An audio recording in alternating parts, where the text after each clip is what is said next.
이 에스라 느헤미야의 그 말씀 복원 사역을 이제 설명하기 위해서 이제 구약에 보면은 에스라 느헤미야는 거의 이제 구약 성경 끝쪽에 있습니다. 그 전까지 모세 시대 때부터 이 하나님의 말씀이, 이때는 이 말씀이 토라가 되겠죠. 모세 율법이라고 부르기도 하고, 그 토라가, 하나님의 말씀이 어떻게 쓰여지고 읽혀지고 일반 백성들한테 어떻게 통용이 되고 어떻게 적용이 되었는지라는 것을 쭉 살펴보다가 이제 에스라 느헤미야의 이제 말씀 복원 사역이 어떻게 진행됐나라는 것을 이제 설명하기 위해서 이제 앞부분을 지금 이제 설명을 하는 건데, 이것이 굉장히 중요한 것은 각 시대마다 하나님의 말씀이 중히 여겼던 때가 있고 또 상당히 소홀히 혹은 무시되었던 그런 시대가 있었던 거예요. 하나님의 말씀이 그래도 생생하게 살아서 역동적으로 움직일 때는 그 시대가 그래도 잘 발달돼 왔는데, 그렇지 않은 암흑 시대에는 굉장히 그 어두운 세상을 보냈다는 사실을 우리가 알게 됩니다. 그래서 지금 이런 것을 공부를 하는 것이 지금 우리를 돌이켜 보는 데 있어서 굉장히 중요하다고 이제 판단이 되는 겁니다. 그래서 모세 시대 때부터 이제 살펴보는 거예요. 자, 모세 시대 때에 하나님은 모세에게 직접 말씀하셨습니다. 직접. 대면에서 말씀하셨다고 돼 있어. 대면에서. face to face 영어로. 물론 얼굴을 보여주신 건 아니죠. 저는 초창기 때 이거 진짜 구약 때 하나님이 직접 이렇게 말씀하셨나라는 거를 이제 의아하게 이제 생각된 적이 있어요. 왜냐하면 지금은 직접적으로 말씀을 이렇게 받는 시대가 아니기 때문에, 한 번도 직접적으로 말씀을 이렇게 들은 그런 것이 아니기 때문에, 이때의 구약에는 정말로 하나님이 이렇게 직접 음성으로 들려주셨나라는 생각을 이제 했던 적이 있어요. 근데 구약에서는 분명히 대면에서 직접 하나님의 음성으로 말씀하셨어요. 그래서 이거를 하나님의 직접적인 계시라고 얘기를 합니다. 그리고 이 하나님의 말씀이 구두로, 이것이 이제 말씀으로 쓰여지기 전이기 때문에 구두로 선포되는 경우가 많이 있습니다. 그래서 출애굽기 20장 1절 같은 데도 보면은 하나님이 이 모든 말씀으로 말씀하여 이르시되, 이건 구전으로, 입으로 이렇게 이제 전해졌다는 것이죠. 그런데 이 모세 시대에 하나님의 말씀이 직접 기록되기도 했습니다. 그래서 하나님은 직접 돌판 위에 말씀을 새기셨다. 출애굽기 31장 18절과 신명기 9장 10절을 보면 하나님이 친히 쓰신 것이더라. 이래서 성경 기록이 최초 사례 말씀의 문자적인 권위를 보였다. 실질적으로 하나님이 직접 돌판에 기록해서 주셨다. 이 얘기는 뭐냐면 이 시대에 문자가 있었다는 것을 의미합니다. 이 모세 시대에 문자가 있었나 없었나 하는 것은 학자들 간에 굉장한 서로의 이 논란이 되고 있어요. 이 시대에 문자가 있었다고 주장하는 학자도 있고, 이 시대에 문자가 없었다고 주장하는 학자들도 있어요. 이 시대에 문자가 없었다고 주장하는 학자들은 이 모세 오경, 토라, 이 창출 레민신, 창세기, 출애굽기, 레위기, 민수기, 그 다음에 신명기, 이러한 모세 오경이 모세가 쓴 것이 아니다라고 얘기를 하는 거예요. 모세가 쓴 것이 아니고 한참 후에 1000년쯤 지난 다음에 쓰여졌다라고 주장을 하는 겁니다. 그런 학자들은. 그래서 성경에서 이렇게 모세가 기록했다라는 것을 안 믿어요. 그런데 성경에는 분명히 모세는 하나님의 명령을 받아서 기록했다고 되어 있습니다. 출애굽기 17장 14절에 보면 이것을 책에 기록하여 기념하라 이랬어요. 출애굽기 24장 4절에도 보니까 모세가 여호와의 모든 말씀을 기록하고, 여러분들은 모세가 직접 이 말씀들을 기록했다는 이 성경의 말씀을 믿으시기 바랍니다. 왜냐하면 이것을 안 믿으면 이 성경의 말씀이 거의 가짜가 되는 거예요. 이렇게 분명히 문자가 있었고, 그리고 문자가 있었다고 주장하는 학자들이 이 주장하는 근거들이 많이 있습니다. 그래서 이제 그런 것들을 제가 또 공부하고 그러는데, 있다는 증거들이 굉장히 많이 있습니다. 자, 그래서 출애굽기 24장 7절에도 보니까 모세가 언약서를 가져다가 백성에게 낭독하여 듣게 했다. 이렇게 대중들 앞에서 직접 낭독했습니다. 이렇게 하나님의 말씀을 대중들 앞에서 직접 낭독하는 이것이 굉장히 중요한 의미를 가지고 있습니다. 백성들은 이것을 따라하고 그렇게 하겠다 하고 다짐하고 순종하고 이렇게 말씀 가운데에 살겠다고 하는 그런 마음의 가짐을 갖게 하는 그런 계기가 되기 때문에 이러한 것이 중요합니다. 그리고 이 말씀을 언약궤 옆에 보관을 했어요. 언약궤 옆에. 그러니까 이 언약궤 안에 보관했다는 말이 없기 때문에 이 언약궤 안 속으로 들어가는 건 아니고 언약궤 옆에. 상당히 좀 애매하죠. 언약궤 옆이라는 거는 뭐 어디를 말하냐? 옆에 무슨 상자 같은 게 있는 거냐? 이제 그러지만 좌우지간 이 율법책을 언약궤 옆에다가 두어서 보관했다. 상당히 말씀을 중하게 생각했다는 것을 알 수 있죠. 이게 이제 모세 시대에 이제 그런 겁니다. 자, 모세 시대 때는 또 이렇게 입에서 입으로 반복해서 암송하도록 상당히 암송한 사람이 많다고 돼 있어요. 말씀을 암송을 하는 거예요. 그러니까 쓰는 게 여의치가 않던 시대이기 때문에 이때에 쓴다는 것은 이때의 말씀을 기록했다는 것은 돌에다가 기록을 하든지 생각을 해보세요. 돌에다가 기록을 하는 게 얼마나 어려운 일인가. 그 돌에다가 기록하는 게 어렵고, 그리고 이렇게 이 펜으로 쓰는 장면이 나오는데, 이렇게 펜으로 쓰는 이런 그 펜들이 이게 무슨 종이에다가 쓰는 것도 아니고, 정말 그 양피지 같은 데다가 쓰는 건데, 양피지. 양의 껍질을 갖다가 그거를 잘 말려가지고 쓸 수 있게끔 해서 펜으로 이제 쓰는 이제 그런 거를 얘기하는데 얼마나 그 양의 껍질 같은 것이 또 구하기 힘든 거겠어요. 쉽지가 않은 상황입니다. 이때에는. 그래서 쓴다는 것이 굉장히 쉽지가 않은 상황이기 때문에 입에서 입으로 암송을 하는 것이 훨씬 빨랐죠. 그래서 아이들한테도 이렇게 암송을 시키고 마음에 새기고 내 자녀에게 부지런히 가르치며 집에 앉았을 때도 길을 가든지 누워 있을 때든지 일어나든지 이 말씀을 강론하라 이렇게 돼 있어요. 그 공동체 예식에서도 낭독을 하는 것이 전통이 됐고 이 말씀을 낭독을 했고 매 7년마다 초막절에 율법을 낭독을 했고 이렇게 됐어요. 신명기 31장 10절에서 13절을 보니까 매 7년 끝 해 곧 면제년에 초막절에 온 이스라엘이 내 하나님 여호와 앞 그가 택하신 곳에 모일 때에 이 율법을 낭독하여 온 이스라엘에게 듣게 하여라 하였다. 이렇게 이제 돼 있어요. 하나님의 말씀을 듣게 하였다. 될 수 있으면 하나님의 말씀을 이렇게 쓰고 쓰는 건 주로 모세가 썼겠죠. 모세가 쓰고 만약에 모세가 지정한 사람이 있으면 모세가 지정한 사람이 이제 대피를 할 수도 있겠죠. 대피를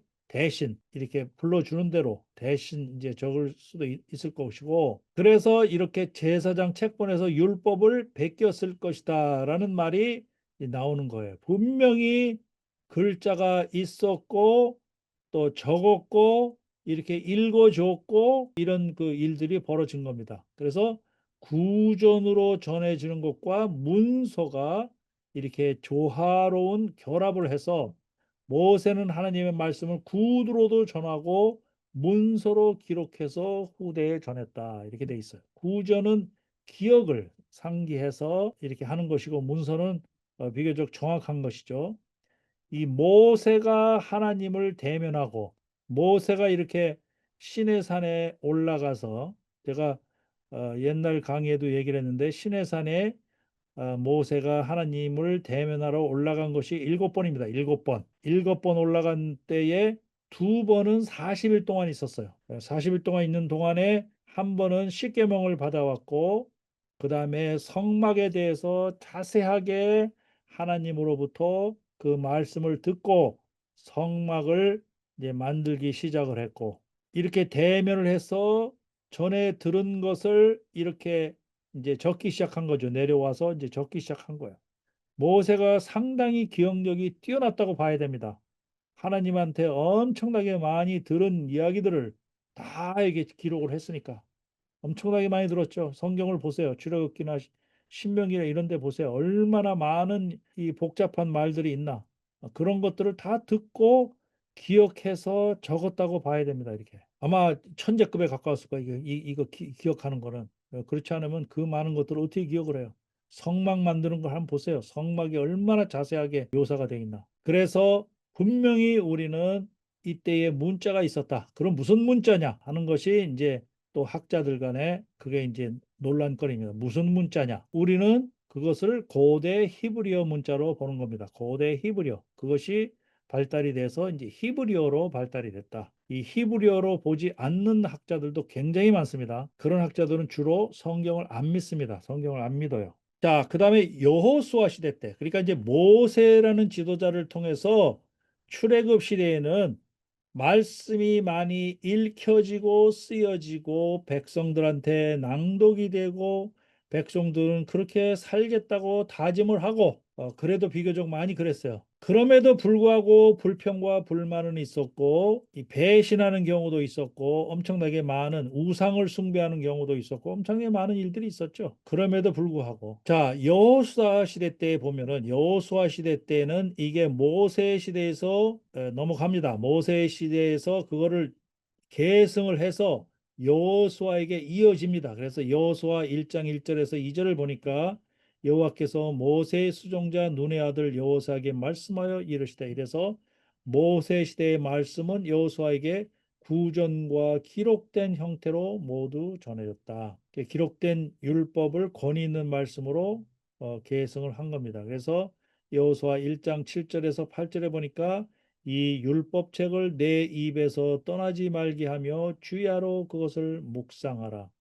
그래서 이 말씀은 이미 문서 형태로 존재했으며 또한 입으로 낭독되었다. 그래서 하나님의 말씀의 낭독과 백성이 이것을 들었습니다. 여호수아 8장 34절에서 35절 보니까 율법책에 기록된 모든 것을 낭독하였으니 율법책에 기록된 모든 것을 낭독하였다 그랬어요. 모세가 명한 모든 말에서 하나도 빠지지 아니하였더라. 그래서 대중 앞에서 율법을 읽고 했던 것이 이게 하나의 전통이 된 겁니다. 그리고 이 여호수아는 그것을 기념해서 에벨산과 그린심산에서 언약 말씀을 선포하고 백성이 응답하고 이것을 기록해서 여호수아가 율법책에 기록된 대로 돌단을 쌓고 돌단을 여호수아가 그거를 기록해서 돌단을 쌓고 율법의 말씀을 낭독하였다. 다음 슬라이드에 나오지만 이 여호수아가 쌓은 이 돌단이 고고학적으로 발굴이 됐어요. 이 돌단이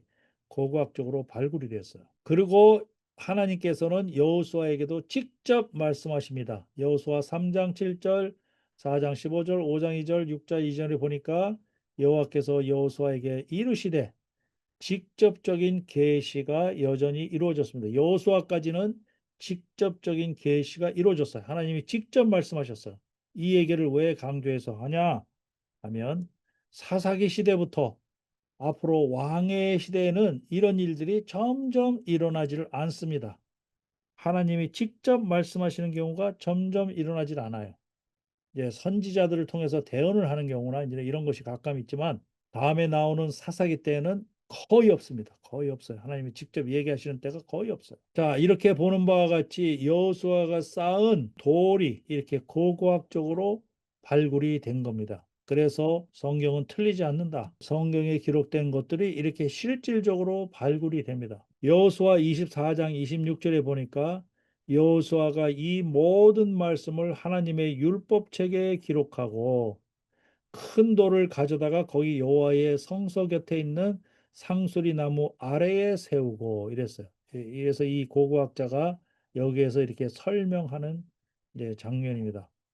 여기에 바로 큰 돌을 가져다가 여호와의 성소에 기록하고 이 돌이 증거가 되리라. 그리고 여호수아 24장 31절에도 보니까 여호수아가 사는 날 동안과 그 후 장로들이 사는 날 동안에 여호와를 섬겼더라. 그랬어요. 여호수아라는 지도자가 있었기 때문에 여러분들이 이 성경에 나와 있는 바와 같이 여호수아 시대에는 자그마치 크고 작은 전쟁을 13번 이상을 크고 작은 전쟁을 치렀던 때입니다. 여호수아가 그렇게 전쟁을 치렀을 때예요. 전쟁을 치르면서도 하나님의 율법 말씀을 굉장히 강조를 했습니다. 전쟁을 치르는데 전쟁의 군비 물자나 무슨 전쟁의 무기라든지 뭐 이런 거를 강조했다는 사실은 성경에 한마디도 없어요. 그런데 이렇게 율법의 말씀에 따라서 해야 된다라는 것은 곳곳에 나옵니다. 여호수아에. 그러니까 전쟁을 할 때도 전쟁의 실질적인 것보다는 이렇게 말씀이 중요하다라는 것을 이렇게 성경이 이제 기록하고 있는 겁니다. 여호수아 23장 6절에 보니까 모세의 율법책에 기록된 것을 다 지켜 행하되, 이때도 구전과 기록이 결합돼서 하나님의 말씀을 이렇게 이제 보존하게 되는 것이죠. 여호수아 시대는 참고로 BC 1406년에서 BC 1375년 사이에 약 한 30년 동안을 얘기를 합니다. 이제 여호수아가 가나안 땅에 들어간 게 BC 1406년. 왜냐하면 출애굽이 BC 1446년에 됐어요. 출애굽이 BC 1446년에 됐기 때문에 40년을 지나고 나서 가나안 땅에 입성을 했을 때를 1406년으로 보고, 그 이후에 여호수아가 죽을 때까지 BC 1375년 여호수아가 죽을 때까지 약 한 30년 동안을 여호수아 시대로 보는데, 이 각각의 이제 여호수아가 이런 일들을 하게 됩니다. 이런 일들을 이거를 다 이제 하려고 하는 건 아니고, 그래서 약 한 30년 동안 여호수아 시대가 계속되면서 말씀이 이렇게 전달이 된다. 자, 그다음에 사사기 시대는 어떻게 되느냐? 사사기 시대입니다.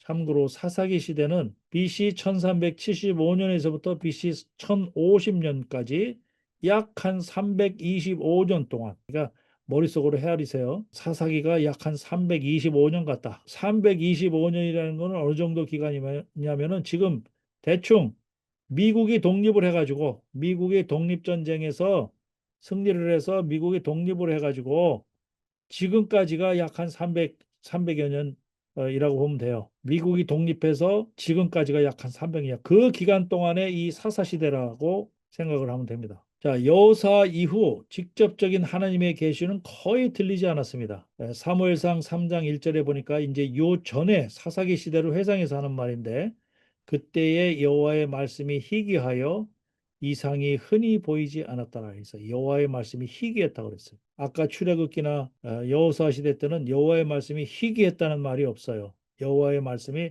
그래도 자주 들렸어요.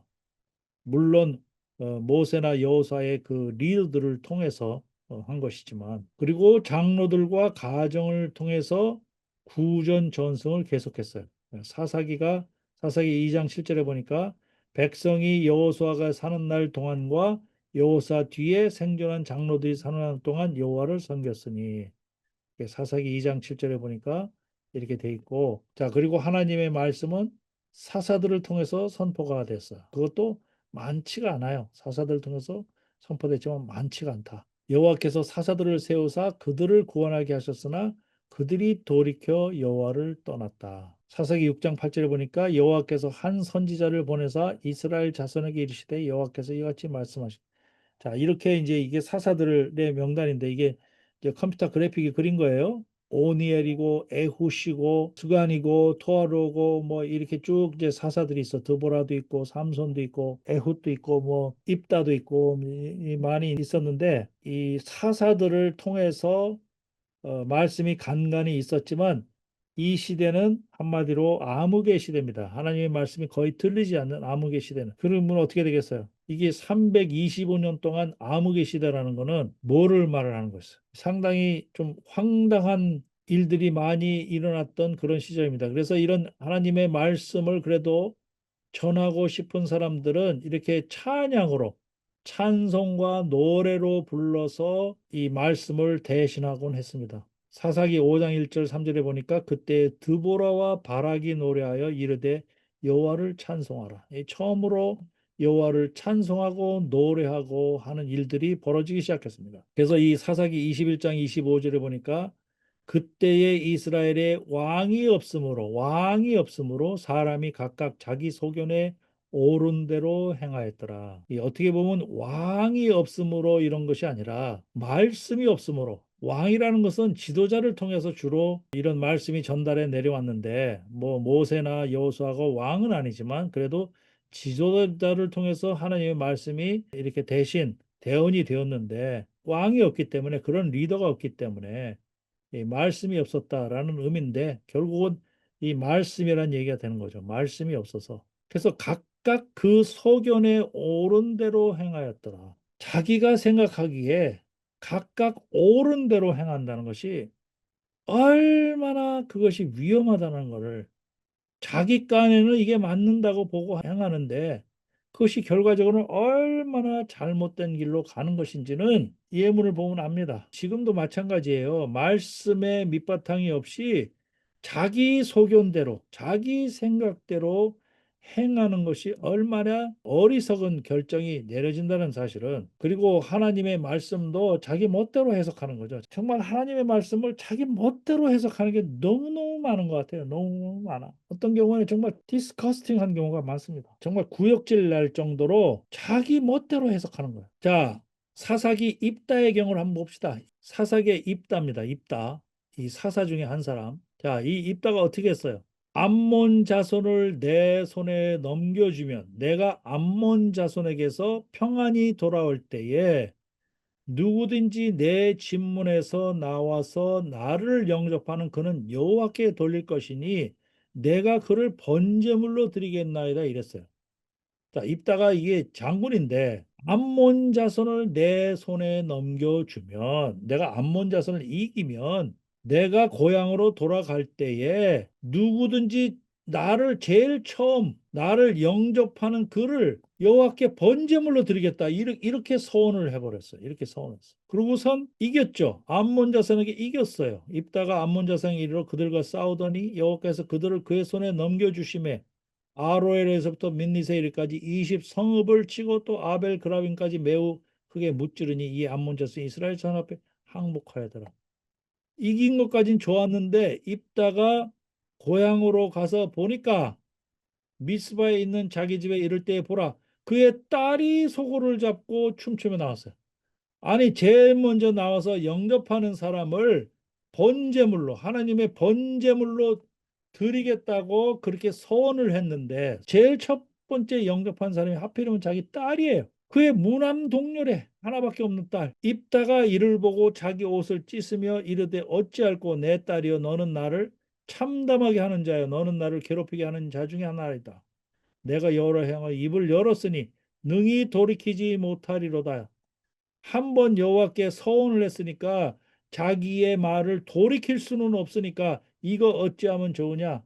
딸을 번제물로 드릴 수밖에 없다. 이렇게 된 거예요. 그래서 이 딸이 그러면 나한테 2달만 허락해 달라. 산에 가서 내가 처녀로 죽으니까 2달만 있다가 와서 번제물로 하든지 하시오. 이렇게 된 거예요. 그래서 이스라엘 딸들이 해마다 가서 길르앗 사람 입다의 딸을 위하여 나흘씩 애곡하더라. 이렇게 딸이 산에 가 있는 장면을 누가 이렇게 사파로 그린 거고, 이 딸이 입다로 왔을 때 제일 먼저 영접하는 장면, 이게 입다가 번제물로 드리는 장면, 번제물로 자기 딸을 바치잖아요. 자, 왜 이 입다가 이런 어리석은 행동을 했을까요? 한마디로 이거는 하나님의 말씀을 몰라서 저지른 아주 무식의 소치죠. 무식의 소치. 뭘 몰랐냐? 첫 번째, 살인을 했어요. 살인을. 번제물로, 누가 사람을 번제물로 드리라고 그렇게 성경에 나와 있습니까? 말씀에. 두 번째는 인신제사. 사람을 제물로 바치는 거를 성경에서 엄격하게 금한다는 사실을 몰랐어요. 성급한 서원입니다. 서원도 이런 식의 서원은 하는 게 아니에요. 뭘 제일 먼저 나온 사람을 번제물로 주겠다고 하는 이런 어리석은 이런 식의 서원을 하는 게 아니라고. 예. 그리고 번제를 하는 것 자체가, 번제는 이 동물로 하게끔 돼 있는데 사람으로 하겠다는 이것 자체가 이게 무식한 거죠. 자, 그래서 결국 무슨 잘못을 했나 입다가, 결국은 이 말씀을 몰라서 저지른 잘못입니다. 첫 번째, 살인이에요. 출애굽기 20장 13절과 신명기 5장 17절에 보니까 살인하지 말라 돼 있어요. 창세기 9장 6절에 다른 사람의 피를 흘리면 그 사람의 피도 흘릴 것이니 이는 하나님의 자기 형상대로 사람을 지으셨음이라. 이렇게 말씀에 살인하지 말라라고 저지른 거, 이거를 어겼어요. 이 말씀을 몰랐다는 사실이죠. 두 번째, 인신제사. 레위기 18장 21절에 보니까 너는 결단코 자녀를 몰렉에게 주어 불로 통과하게 하여 내 하나님의 이름을 욕되게 하지 말라. 나는 여호와이니라. 분명히 인신제사를 금하고 있어요. 말씀에서. 레위기 20장 2절에서 5절 보니까 이스라엘 자손이나 그의 자식을 몰렉에게 주면 반드시 죽일지니 내가 그 사람과 그의 가족에게 진노하여. 신명기 12장 31절에도 보니까 내 하나님 여호와께는 내가 그같이 행하지 못할 것이라. 그들은 여호와께 꺼리시며 가증히 여기시는 일을 그들의 신들께 행하여 심지어 그들의 자녀를 불살라 그들의 신들에게 드렸느니라. 이렇게 자녀를 몰렉에게 바치는 이런 인신 제사들이 왕왕 성행했어요. 이런 거를 금한다는 사실을 말씀을 읽었으면, 지도자가 말씀을 알았으면 입다가 이런 일을 했겠습니까? 성급한 서원, 레위기 27장 1절에서 8절에 보니까 서원 대속법이라는 게 있어요. 사람을 여호와께 드리기로 서원하였으면 내가 남자면 은 50세겔로 계산하고 여자면 내가 은 30세겔로 한다. 이거의 핵심은 뭐냐? 만약에 네가 사람을 인신 제사를 하겠다고 만약에 서원을 한다 하더라도 네가 이렇게 돈으로 이것을 대신하게 되면 전혀 그 서원을 지킬 필요가 없다라는 그야말로 이런 것까지 해놓은 거예요. 이런 것까지. 그 다음에 번제의 규정까지. 레위기 1장 2절에서 보니까 허용된 번제물은 이거는 가축이나 소나 양이나 이런 걸로 제물을 드리는 것이 사람을 하는 게 아니다. 자, 결국 리더라는 사사기의 리더라는 입다의 말씀에 대한 무식의 소치입니다. 무식의 소치예요. 삼손 같은 경우는 어떻습니까? 삼손. 일단 삼손은 딥나의 블레셋 여자를 아내로 삼았죠. 자, 이것은 이방 여자와의 결혼 금지를 한 신명기 7장 3절에서 4절. 그들과 혼인하지 말라. 그들이 내 자녀를 유혹하여 여호와를 따르지 않게 함이라. 라고 하는 이방 여인과 혼인하지 말라라고 하는 이 말씀을 모르고 무식해서 생긴 일입니다. 뭐 솔로몬 같은 경우는 말씀을 몰랐을 점 없는데 아름에도 불구하고 그거를 소홀히 생각한 거죠. 자, 이 특히 이 블레셋 여자인데 이렇게 아내로 삼았다 그랬어요. 그 다음에 나실인 서원의 부정입니다. 죽은 시체를 접촉을 금지했어요. 여기 삼손은 사자를 죽인 다음에 사자의 시체 속에 생긴 꿀을 손으로 떠먹었어요. 시체 속에 생긴 꿀을 손으로 떠먹었다. 이런 부정한 행위를 했다는 거죠. 나시린이라는 것이. 여러분들 나시린이 뭔지 여기 민수기 6장 6절에 가서 보면 나시린에 대해서 나와 있습니다. 나시린은 이거 구별된 사람으로 살아야 되는 사람입니다. 나시린이라는 거는 구별된 사람으로 살아야 되는 사람인데 이 삼손은 그걸 몰랐어요. 시체를 가까이 하지 말지라라고 하는 민수기의 말씀을 어겼고 도덕적 타락과 음주. 자, 삼손은 블레셋의 잔치에 참여하고 나중에는 창녀와 동침했다라고 돼 있어요. 여기 나시리는 포도주나 독주를 멀리 해야 된다라고 민수기 6장 3절에 나와 있습니다. 포도주나 독주를 멀리 할 것이다. 그래서 나시린의 이런 그 의무를 위반을 했고 너희는 거룩하라 이는 나 여호와 너희 하나님의 거룩함이다라고 하는 레위기 말씀을 무시했어요. 그래서 이런 절제와 순결의 삶을 살아야 된다는 걸 삼손 스스로가 이 리더라는 삼손이 위반한 것입니다. 그런데 삼손의 결정적인 잘못은 들릴라에게 자신의 힘의 비밀, 머리카락과 나시린 선, 이 머리카락에 관련된 그 자신의 힘의 비밀을 들릴라에게 아무 거리낌 없이 얘기했다는 사실이에요. 삼손이 진심을 드러내어 그에게 이르되 내 머리 위에는 삭도를 대지 아니하였으니 이는 내가 모태에서부터 하나님의 나시림이 되었음이라. 만일 내 머리가 밀리면 내 햄이 내게서 떠나고 나는 약해서 다른 사람과 같으리니. 이렇게 비밀을 들릴라 자기 그 이 여자한테 얘기하는 이것 자체가 자신의 구별된 정체성 이런 것을 세속적인 사랑과 쾌락 앞에 내어준 겁니다. 그래서 결과적으로 하나님이 그를 떠나셨다라고 사사기 16장 26절에 되어 있습니다. 그래서 이 문제의 본질은 앞에서 얘기했던 그런 그 이 무지함도 있지만 결정적인 잘못은 바로 이런 율법적으로 하지 말라라고 하는 나신인으로서 구별된 자로서 하지 말라고 하는 거를 금지를 했고 그러한 사실까지 다 얘기했고 했던 그런 영적인 배신에 의해서 이 삼손은 힘을 잃고 몰락하고 말았던 것입니다. 결국 사사기의 이 두 사람 입다와 삼손의 이런 예는 말씀의 무식이 가져다 준 이런 결과인 겁니다. 그래서 말씀이 없었던 시대에는 역력하게 이러한 일들이 벌어지는 겁니다. 성경의 현장을 찾아가는 여기는 갱한 TV. 성경의 현장을 찾아가는 여기는 갱한 TV. From 이집 노예의 삶을 끝내고 홍해를 건너 물샘 가득한 리무지나 불과 구름 기둥 따라 광야 지나 마침내 다 다른 신의 산 하나님의 음성이 들리는 곳. 살아계신 하나님의 말씀은 진실된 믿음의 기록. 우리는 진리의 길을 찾아가는 엑소두스 아카데미.